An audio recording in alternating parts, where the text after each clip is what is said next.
আসলে জীবন যেন কেমন, যখন একা বাসায় থাকি তখন কত ধরনের টেনশন, মন খারাপ হয়।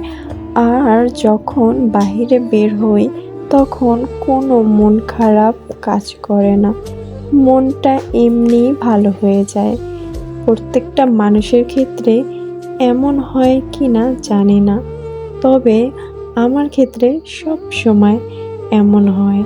তাই জন্য বলা যেতেই পারে যে যখন খারাপ পরিস্থিতির ভিতর দিয়া যায় তখন ঘরে বসে কষ্ট না পাইয়া জায়গাটা পরিবর্তন করো, তাহলে এমনিই কষ্ট দূর হয়ে যাবে।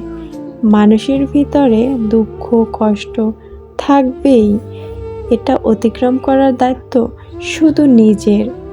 সুখ দুঃখের যোগফল নিয়েই মানুষের জীবন। পৃথিবীতে এমন কোনো মানুষ খুঁজে পাওয়া যাবে না যার জীবনে শুধু সুখ আছে, দুঃখ নেই। প্রত্যেকের কষ্টের ধরন ভিন্ন ভিন্ন।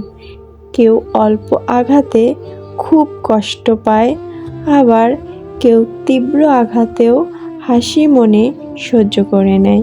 এই কষ্ট মানুষের মনের আবেগ অনুভূতির ভাষা হারিয়ে ফেলে।